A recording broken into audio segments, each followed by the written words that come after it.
नमस्कार मित्रांनो, स्वागत आहे आपल्या YouTube चॅनलवरती एनटी कॉम्पिटिटिव्ह इलेक्ट्रिकलवरती. तर बघा मित्रांनो, मॅक्झिमम मुलांचे मला कॉमन मेसेज असे होते, की दादा आम्ही कॉम्पिटिटिव्ह एक्झामची प्रिपरेशन करत आहोत, तर आम्हाला एकदम भारी बेस्ट बुक सजेस्ट कर थिअरीसाठी आणि ऑब्जेक्टिव्हसाठी, आयटीआय लेव्हलसाठी.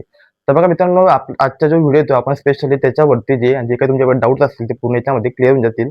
तर बघा मित्रांनो, आपण टॉप 3 ऑब्जेक्टिव्ह आणि टॉप 3 थिअरीसाठी आपण एकदम बेस्ट बुक सजेस्ट केले, ते तुमची स्क्रीनवरती बघू शकता. तर बघा मित्रांनो, पहिलं पुस्तक आहे आपलं सुबोध विद्युतशास्त्र त्र्यंबक वाघमेरे सरांचं. तर मित्रांनो, हे जे पुस्तक आहे खूप जुनं मानलं जातं आणि हे एका पुस्तकामध्ये तुम्हाला फर्स्ट इयर आणि सेकंड जे पण टॉपिक आहेत त्याच्यामध्ये पूर्ण ऍड केले आहेत. बघा मित्रांनो, first year plus second year असे दोन टॉपिक याच्यामध्ये तुम्हाला म्हणजे 2 वर्षाचे जे काही सिलेबस असतो तो एकच बुकमध्ये त्यांनी ऍड केलेलं आहे. ठीक आहे.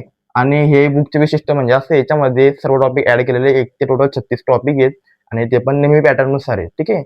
तर हे पण पुस्तक तुम्ही घेऊ शकतात मराठीमधून थिअरी कम्प्लीट करण्यासाठी. मित्रांनो, नंबर 2 नंबरचे पुस्तक असं आहे electrician theory Pradeep Yedekar ITI NSQ 4 लेवलनुसार. तर बघा मित्रांनो, आता जेव्हा तुम्ही पुस्तक घ्या जसं मार्केटमध्ये थिअरीसाठी तर तुम्ही विचार करायचा बघायचं त्याच्यामध्ये NSQ लेवल कोणती आहे? 1 आहे, 2 आहे, 3 आहे, 4 आहे का 5 आहे? तर बघा आता हे लेवल काय असतात? जेव्हा आपण आपल्या इलेक्ट्रिकल फील्डमध्ये अनेक IE रूल्स वगैरे ऍड होत असतात आणि नवीन चेंजेस होत असतात. ठीक आहे. तर हे जे रूल्स असतात ते जे काही जुने पुस्तक असतात त्याच्यामध्ये रिमूव्ह करून सण हे नवीन पुस्तकामध्ये ऍड केले असतात. ठीक आहे. आणि तेच लेवलनुसार तेच जे काही नवीन रूल्स चेंजेस झाले असतात तर त्याच्यावर क्वेश्चन येतात आणि ते क्वेश्चन आपण अटेंड करतो. जर का आपण पुस्तक युज केलं असेल जुनं म्हणजे सुबोध विद्युतशास्त्र आणि आपण जर कधी लेवलला क्वेश्चन आला असेल तर ते क्वेश्चन आपल्याकडनं मिसिंग होतात किंवा रॉंग होतात. आणि आन्सर की जेव्हा येते ते आपण शॉकिंग होतो. अरे मी कोणतं वाचलं होतं आणि कोणतं क्वेश्चन आणि कोणतं क्वेश्चन इथं आलेलं आहे, राईट आन्सर आलेलं आहे. आणि तेव्हा आपण ऑब्जेक्शन लावतो. ठीक आहे. तर अशा वेगळ्या गोष्टी असतात त्याच्यामुळे तुम्ही NSQ लेव्हल चेक करून घ्या. NSQ लेव्हल 4 नुसार हे अपडेट झालेले आहे प्रदीप येडेकर सरांच्या. तरी पुस्तक पण तुम्ही घेऊ शकतात. नंबर 3 पुस्तक आहे मित्रांनो इलेक्ट्रिशियन थिअरी LD डगे सरांचे आहे. ITI लेव्हल NSQ लेव्हल 5 नुसार. मित्रांनो, माझ्याकडे जे पुस्तक होतं तर मी हे यूज करत होतो LD डगे सरांच्या आणि हे पण मी काही कॉम्पिटिटिव्ह एक्झामसाठी घेतलं नव्हतं. स्पेशली जे काही मी ITI मध्ये शिकत होतो तर आमच्या सरांनी हेच पुस्तक आम्हाला सजेस्ट केलं होतं म्हणजे घ्यायला लावलं होतं. ठीक आहे. तर त्याचा आम्हाला फायदा मिळालेला आहे. हे पुस्तक तुम्ही घेऊ शकता मित्रांनो. जर का मी तुम्हाला सांगितलं थिअरी कम्प्लीट करण्यासाठी एकदम बेस्ट पुस्तक तर म्हणजे हे LD डगे सरांचे आणि याचं पण एक पुस्तक मध्ये कॉमन आहे फर्स्ट इयर आणि सेकंड इयर दोघंचे वेगवेगळं पुस्तक त्याच्यामध्ये ऍड आहे आणि याच्यामध्ये तुम्ही थिअरी कम्प्लीट केल्यानंतर तुम्हाला लगेच दुसरी थिअरी लागत नाही तर तुम्हाला त्याच्यावरती MCQ सुद्धा आहे त्याच्यामध्ये आणि MCQ एकदम स्टँडर्ड लेवलचे. ठीक आहे. एकदम स्टँडर्ड म्हणजे तुम्ही जर PYQ जे क्वेश्चन बघितले तर तेच क्वेश्चन तुम्हाला इथे बघायला मिळत असतात. त्याच्यामुळे मग तुम्ही ते क्वेश्चन सुद्धा बघू शकता. म्हणजे तुमची ऑब्जेक्टिव्हची प्रॅक्टिस सुद्धा होतं आणि अशी नाही की 50 आहे, 20 आहे, 30 आहे. डायरेक्ट कोणत्या ट्रान्सफॉर्मर टॉपिकच्या माझ्यामध्ये तरी 250 प्लस MCQ आहेत मित्रांनो. तर MCQ पण तुम्हाला बेनिफिट बघायला मिळतात. ठीक आहे. थिअरीच्या बुकमध्ये. तर मित्रांनो, हे झालं तुमच्या थिअरीसाठी आणि ऑब्जेक्टिव्हसाठी जर का तुम्ही विचार केला तर ऑब्जेक्टिव्ह तर खूपच इम्पॉर्टंट असतात. बघा तुम्ही थिअरी कम्प्लीट करशाल थिअरी कम्प्लीट करून तुम्ही फक्त वाटेल तुम्हाला की नाही भाऊ मी थिअरी वाचली आज, थिअरी अभ्यास केला, मला झाला भाऊ अभ्यास माझ्या मस्तपैकी. तर काहीच नाही मित्रांनो, तुमचं फक्त 100 पैकी फक्त 40% काम झाले, 60% काम तुमचं असेल सिलेक्शनसाठी. तर ते म्हणजे ऑब्जेक्टिव्ह.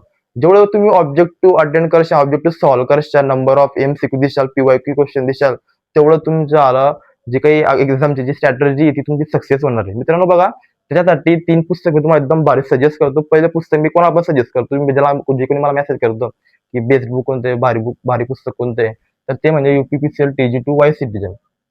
आता हे पुस्तक मी का बरं सांगतो मुलांना, कारण की याच्यामध्ये तुम्हाला पूर्णपणे PYQ बेस्ड क्वेश्चन आहेत आणि मेन विषय म्हणजे बोथ लँग्वेज आता हिंदी प्लस इंग्लिश लँग्वेज मध्ये पुस्तक आहे मित्रांनो. ठीक आहे. तर हे असे 2 लँग्वेज मध्ये तुम्हाला कमी प्रमाणात पुस्तक बघायला मिळत असतं आणि हे जे पुस्तक आहे मित्रांनो स्पेशली डिझाईन केलं होतं UPPCL TG2 साठी. आता बघा मित्रांनो, UPPCL काय आता उत्तर प्रदेश साईडला जसं आपलं MSCB तसं तिथं UPPCL आहे. ठीक आहे. तर तिथं दरवर्षी एक्झाम व्हायच्या 19 मध्ये 20, 21 म्हणजे दरवर्षी तिथं ITI लेव्हलला एक्झाम व्हायच्या. तर तिथं जो काही सिलेबस आणि जी काही एक्झाम लेव्हल होती एकदम हार्ड लेव्हल असायची. त्याच्यामुळे मग मी जे काही फर्स्ट प्रेफरन्स द्यायचो PYQ क्वेश्चनसाठी तर UPPCL TG2 ला द्यायचो कारण की तिथं एकदम स्टँडर्ड क्वेश्चन बघायला मिळायचे. त्याच्यामुळे मी तिथल्या टेस्ट सिरीज पण प्रेफरन्स करायचो आणि मेन म्हणजे माझं पुस्तक घेण्यामागचं कारण होतं UPPCL TG2 कारण की तिथे एकदम स्टँडर्ड लेवलचे क्वेश्चन यायचे आणि त्याचे PYQ बेस्ड क्वेश्चन त्याच्यामध्ये ऍड केले. आणि मित्रांनो, PYQ क्वेश्चन ऍड केले तर बघा तुम्ही 7579 प्लस PYQ क्वेश्चन आहे त्याच्यामध्ये. फक्त UPPCLचे नाही मित्रांनो, तुम्ही ALP, technician, DRDO, SAIL, BL, जेवढं पण स्टेट गव्हर्नमेंट आणि सेंट्रल गव्हर्नमेंट एक्झाम येतात त्याच्यामध्ये तुम्हाला त्यांनी ऍड केलं, तर ते पुस्तक तुम्ही घेऊ शकता. बघा मित्रांनो, 2 नंबरचे पुस्तक आहे तुम्हाला रामबाण इलेक्ट्रिशियन पिंडले सरांचे. बघा मित्रांनो, हे पुस्तक आपल्याकडे आहे. हे पुस्तक आहे मित्रांनो, बघू शकता तुम्ही. 11,500 प्लस PYQ क्वेश्चन त्याच्यामध्ये दिसते तुम्हाला. 11,500 प्लस PYQ क्वेश्चन याच्यामध्ये ऍड केलेले आहेत, ते पण रमण सरांचे. मित्रांनो, पुस्तक एकदम भारी आहे. बघा तुम्ही, तुम्हाला दाखवतो मी शॉर्ट मध्ये. याच्यामध्ये विशेष असं आहे मित्रांनो, इंडेक्स मध्ये मॉड्यूल 1, मॉड्यूल 2, मॉड्यूल 3 आणि मॉड्यूल 4 मध्ये त्यांनी ऍड केलेलं आहे मित्रांनो. एकदम भारी. म्हणजे मॉड्यूल 1 मध्ये तुम्हाला 1 ते 10 टॉपिक आहेत आणि मॉड्यूल 2 मध्ये तुम्हाला 11 ते 20 टॉपिक, म्हणजे एका मॉड्यूल मध्ये 10 टॉपिक आहेत त्याच्यामध्ये. आणि बघा MCQ आणि बघा तुम्हाला दिसत असेल, MCQ आणि MCQच्या जवळ आहे तुम्हाला त्याच्या रिलेटेड थेरी, म्हणजे तुमची जे काही कॉन्सेप्ट असेल त्याच्याबद्दल, क्वेश्चन बद्दल ते रिलेटेड, ते तुमची इथं पूर्ण क्लिअर होऊन जात. तर मित्रांनो, अशा प्रकारे ते पुस्तक आहे, ते पुस्तक पण तुम्ही घेऊ शकता. जास्त मॅक्सिमम MCQ त्याच्यामध्ये ऍड केलेले आणि ते पण मित्रांनो 2023 ला पब्लिकेशन झाले माझ्या मते तरी. आणि हे जे पुस्तक आहे अकॉर्डिंग 2019 ला पब्लिकेशन, म्हणजे थोडं जुनं आहे आणि हे थोडं लेटेस्ट आहे. ठीक आहे, तर तुम्ही हे पुस्तक घेऊ शकता. जर तुम्हाला लेटेस्ट क्वेश्चन बघायचे असतील तर तुम्ही हे पुस्तक घेऊ शकता. नंबर 3 पुस्तक आहे मित्रांनो, ITI TG2 electrician Raman sir. आता मित्रांनो, रमण सरांचं जर तुम्हाला माहिती असेल बॅकग्राऊंड, तर तुम्हाला नाही माहिती असेल तर तुम्ही मग इलेक्ट्रिकल फील्डमध्ये नवे असाल असं माझ्या तरी मत आहे. कारण की मित्रांनो, रमण सरांचं युट्यूबला खूप मोठं चॅनल आहे आणि खूप फ्रीमध्ये त्यांनी बॅचेस अपलोड केलेले आहेत युट्यूबला, तर ते तुम्ही बघू शकता. मी तुम्हाला सजेस्ट पण केलं होतं फ्रीमध्ये बॅचसाठी आपला इंस्टाग्रामला. ठीक आहे, पण तो मुलांनी काही बघितलं नसेल आय थिंक, असो. पण ते पुस्तक पण तुम्ही घेऊ शकता. चॅप्टर वाईज आहे, ते पण बोथ लँग्वेज मध्ये, इंग्लिश आणि हिंदी लँग्वेज मध्ये. तिथे पण 6,500 MCQ PYQ बेस येते पण. ठीक आहे, आणि ते पुस्तक तुम्ही घेऊ शकतात. तर मित्रांनो, असे ऑब्जेक्टिव्ह पुस्तक आहेत 3 आणि अशी थेरीसाठी 3 पुस्तक आहे. तर हे पुस्तक तुम्ही घेऊ शकता. बघा, सर्वात पहिला आता तुम्ही स्ट्रॅटर्जी काय पाहायला माहिती का, तुम्ही सर्वात आधी पहिले थेरीचे कोणतं पण यांच्यामध्ये पुस्तक घ्या. आणि असं नाही की तुम्ही ते तिघ पुस्तक घ्या, ही चुकी करू नका मित्रांनो.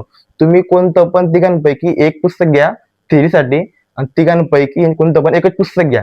ठीक आहे, तुमचा अभ्यास झाला, नंतर वाचलं गेले एक पुस्तक कमीत कमी मित्रांनो, तुमच्या हे पुस्तक, सपोज तुम्ही इलेक्ट्रिशियन थेरी पर्टिक्युलर पुस्तक घेतलेलं आहे, तर हे पुस्तक पूर्ण पुस्तक तुम्हाला आहे ना कमीत कमी 3 ते 4 वेळेस वाचायला पाहिजे, पूर्ण रंगवलेलं पाहिजे मित्रांनो. तेव्हाच तुमच्या मानलं जाईल की नाही पूर्ण झालेलं आपलं ऑल क्लिअर आहे विषय डायरेक्ट. म्हणजे ऍक्च्युअली असं क्वेश्चन जरी पडला तर तुम्हाला समजायला पाहिजे की ह्या कोणत्या पानावरचा क्वेश्चन आहे.